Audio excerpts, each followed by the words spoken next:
Hello and good afternoon everyone. मैं हूं मीनाक्षी और आप सबका फिर से एक बार स्वागत है हमारे show the history of Bollywood के इस एपिसोड में।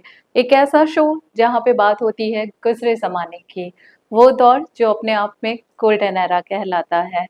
उस दौर की वो सारी बातें, वो सारे लम्हे एक ही शो में। जी हाँ, बने रहिए हमारे साथ इस शो पे। लेकिन उससे पहले आपसे गुजारिश है कि आप प्लीज़ हमारे चैनल को लाइक एंड सब्सक्राइब ज़रूर करें। धन्यवाद। आज के इस एपिसोड में बात होगी गुज़रे ज़माने के उस स्टार की जो कि अपने अभिनय के साथ-साथ एक चॉकलेटी हीरो भी माने जाते थे। जी हाँ, यहाँ पे बात करूँगी मैं बलबीर राज कपूर साहब की। बलबीर राज कपूर साहब यानी कि शशि कपूर साहब, जिन्होंने इसी नाम से बॉलीवुड में अपना करियर स्टार्ट किया था। बात करते हैं इनके शुरुआती वक्त की और शुरुआती टाइम की। तो इनका जन्म हुआ था 18 मार्च 1938 को कोलकाता में। कोलकाता में इनका जन्म हुआ और ये famous actor and director Prithviraj Kapoor साहब के घर पे जन्म हुआ था इनका, जहाँ पे ये इनकी सबसे छोटी संतान थे और राज कपूर साहब और शम्मी कपूर साहब के सबसे छोटे भाई थे। ज़ाहिर सी बात है इनके घर में जिस तरीके से फ़िल्मों का माहौल रहा, पहले से ही इनके पिताजी और इनके भाई फ़िल्मों में ही रहे, तो इन्हें भी आगे चल कर के फ़िल्मों में ही काम करना था। 1940 के दशक से इन्होंने अपना अभिनय करियर स्टार्ट कर दिया था, लेकिन as a child actor. Child actor में ये काफ़ी सारी धार्मिक फ़िल्मों का हिस्सा बने, जहाँ पर सिर्फ़ और सिर्फ़ इन्हें ऐसे ही रोल मिलते थे। लेकिन जब ये पढ़ाई कर रहे थे मुंबई के डॉन बॉस्को स्कूल से, तो इनके पिताजी चाहते थे कि ये पढ़ाई के साथ-साथ थिएटर्स में भी कुछ काम करें, यानी कि अपने अभिनय को और भी ज़्यादा निखारें। जिसके चलते उन्होंने एक दिन उन्हें ये सुझाव दिया कि क्यों ना वो अपने समय का इस्तेमाल करें, खाली समय का जहाँ पे वो खेल-कूद करके अपने समय को खराब ना करके थिएटर्स में जॉइन करें थिएटर्स को और थिएटर्स में वो सारे गुण सीखें जहाँ से उनके अभिनय को सफलता मिले। उन्होंने अपने पिताजी के सुझाव पर ऐसा ही किया। वो थिएटर्स और रंगमंच की दुनिया में शामिल हो गए। इससे फ़ायदा उन्हें ये हुआ कि राज कपूर साहब ने 1948 की फ़िल्म आग और 1951 की फ़िल्म आवारा में उन्हें एक अहम भूमिका में पर्दे पर प्रदर्शित किया। आवारा फ़िल्म में राज कपूर साहब के बचपन का किरदार शशि कपूर साहब ने ही निभाया था। जब बात हुई उनके करियर की, तो वो काम करते रहे। इसी बीच उनके पिताजी ने उनसे ये बोला कि वो फेमस थिएटर ग्रुप शेक्सपियरियाना को जॉइन करें, जिसके ओनर थे गॉडफ्रे कैंडल।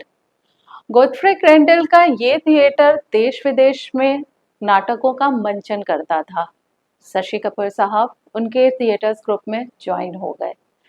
यहाँ से सिलसिला शुरू हो जाता है उनका पूरी दुनिया को घूमने का, साथ ही साथ अभिनय के वो सारे गुण सीखने का जो नेशनल और इंटरनेशनल लेवल पर उन्हें निखारते हैं।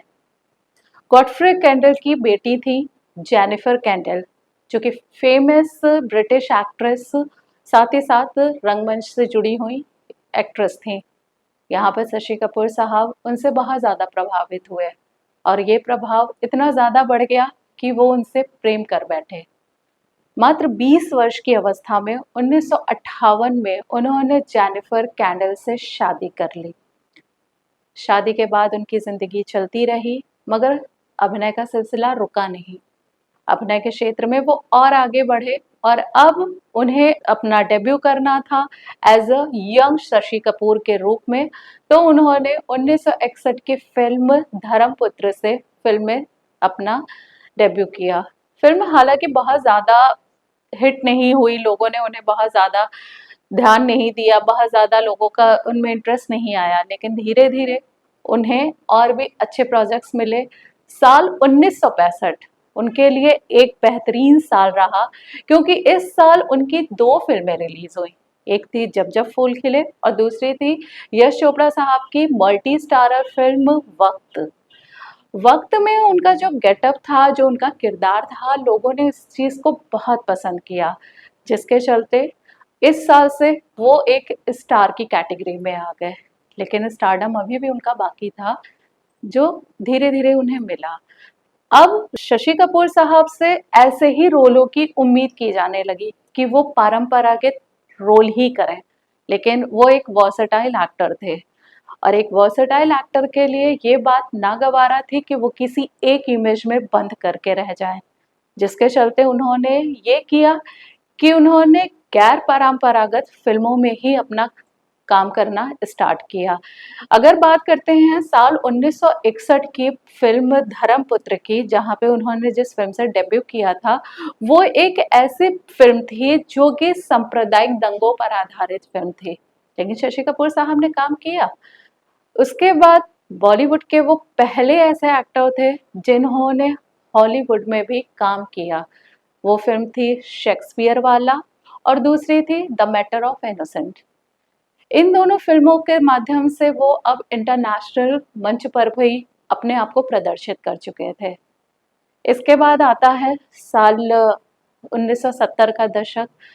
साल 1970 का दशक आते आते या उससे पहले का दौर, यानी कि 1965 के बाद जब उनकी फिल्म रिलीज हुई, उसके बाद उनकी दो और फिल्में आई, जैसे हसीना मान जाएगी और प्यार का मौसम। इन दोनों फिल्मों ने इसके माध्यम से अब बॉलीवुड को एक चॉकलेटी हीरो मिल गया था शशि कपूर जी के रूप में। ये फिल्में अच्छी गईं और बहुत बेहतरीन गईं। उनके साथ जो केमिस्ट्री एक्ट्रेसेस की पर्दे पे दिखाई गई वो लोगों को अच्छी लगी। अब बात करते हैं उनके लाइफ में आगे का, यानी कि 70s के और 80s के आते आते वो काफ़ी बिजी और टॉप एक्टर्स में शामिल हो चुके थे। 70s में उनकी काफ़ी सारी फिल्में आई, जैसे कि दूसरा आदमी, चोर मचाए शोर, फकीरा, इसके अलावा आ गले लग जा, बेहतरीन फिल्में, सत्यम शिवम सुंदरम। फिर उन्होंने 1971 में जब उनके पिताजी का देहांत हो गया, यानी कि पृथ्वीराज कपूर साहब का, तो उनके द्वारा स्थापित थिएटर पृथ्वी थिएटर पूरी तरीके से बंद हो गया, जिसे उन्होंने फिर से ओपन किया अपनी वाइफ जेनिफर के साथ मिलकर के, और आगे चल के अपने पिताजी के उस सपने को भी पूरा किया जो कहीं ना कहीं पृथ्वीराज कपूर चाहते थे कि उनका थिएटर आगे बढ़े और इसी तरीके से देश विदेश में वो रंगमंच के सिलसिले को बनाए रखे। शशि कपूर साहब ने वो चीज़ करी। अब बात करते हैं उनके ऑन स्क्रीन बडीज की, यानी कि उनके भाई, उनके दोस्त या उनके गुड बडी, यानी कि अमिताभ बच्चन के साथ उनकी फिल्मों का सिलसिला। अमिताभ बच्चन के साथ शशि कपूर साहब की काफ़ी सारी फिल्में आई थी, जैसे कि सिलसिला, कभी कभी, दो और दो पाँच, नमक हराम और जाने कितनी फिल्में, जैसे परवरिश, सुहाग। उसमें उनकी केमिस्ट्री लोगों को बहुत अच्छी लगी। उनका दोस्ती का अगर किरदार है या उनका भाई का, सबसे खूबसूरत जो फिल्म बनी थी वो बनी थी अमिताभ बच्चन जी की और शशि कपूर साहब की दीवार, जहाँ पे दोनों भाइयों के किरदार को बहुत बहुत ज़्यादा ऑडियंस ने पसंद किया था। उनका किरदार रवि वर्मा का, एक इंस्पेक्टर जिसने कि अपने भाई की गलत राह पर उसका साथ ना दे करके उसे शूट किया, उसे मारा और कानून का साथ दिया। ये अपने आप में काफ़ी चैलेंजिंग रोल था, लेकिन उसे बखूबी उन्होंने निभाया पर्दे पर। अब बात करते हैं 72 में आई उनकी एक फिल्म थी सिद्धार्थ। ये एक ऐसी फिल्म थी जिसने कि उन्हें एक इंटरनेशनल मंच दिया। यहाँ पे उन्हें उस फिल्म के माध्यम से इंटरनेशनल ऑडियंस ने भी अभिनय के क्षेत्र में माना कि हाँ, शशि कपूर के अंदर वो सभी टैलेंट्स हैं जो कि एक बेहतरीन किरदार और एक कलाकार में होने चाहिए। इसके बाद उन्होंने 1977 में अपना एक प्रोडक्शन हाउस स्टार्ट किया। उसका नाम उन्होंने फिल्म ब्लॉज रखा।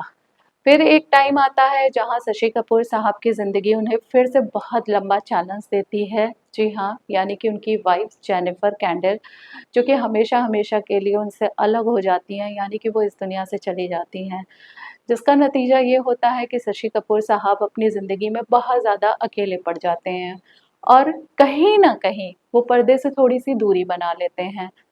लेकिन फिर भी एक जीवन साथी ना हो करके वो शायद उनकी दोस्त से ज़्यादा अच्छी थी, क्योंकि काफ़ी कम उम्र में उन्होंने उनके साथ काम करना शुरू किया और शादी करी। अपनी ज़िंदगी में जब तक वो जिए अकेले ही रहे। साथ ही साथ उनके 3 संतानें हैं, यानी कि करण कपूर, कुणाल कपूर और संजना कपूर। कुणाल कपूर और संजना कपूर ने फिल्मों में अपने पिताजी के ही द्वारा दी गई जानकारियों या यूँ कह लें शिक्षाएँ जो उनके घर में चल रही थी अभिनय की, उस कदम पर चलते हुए फिल्मों में अपना हाथ आज़माया। लेकिन इतनी सफलता नहीं मिली जैसे उनके घर में और लोगों को मिली, जिसके चलते उन्होंने फ़िल्म इंडस्ट्री से दूरी बना ली। लेकिन आज भी किसी न किसी माध्यम से वो फ़िल्म का हिस्सा हैं। अब बात करते हैं उनकी कुछ चंद ऐसे और अवार्ड्स की जहाँ पर उन्हें उनके काम के लिए सम्मानित किया गया। 2011 जहाँ पर शशि कपूर साहब को पद्म भूषण अवार्ड्स के द्वारा सम्मानित किया गया था भारत सरकार द्वारा। 2015 में उन्हें दादा साहब फाल्के अवार्ड से सम्मानित किया गया था उनके अभिनय क्षेत्र के लिए। इसके बाद काफ़ी लंबे समय से बीमार रहते रहे वो और 4 दिसंबर 2017 में उन्होंने सदा के लिए इस दुनिया से अलविदा कह दिया। शशि कपूर हालांकि आज हमारे बीच हैं नहीं, लेकिन उनकी खूबसूरत फिल्में हमेशा हमारी यादों का हिस्सा बन के रहेंगी और एक टैलेंटेड और एक वर्सेटाइल एक्टर के रूप में वो हमेशा जाने जाएंगे। तो आज के एपिसोड के लिए सिर्फ इतना ही। बने रहिए हमारे साथ आने वाले और एपिसोड्स में। Thank you very much.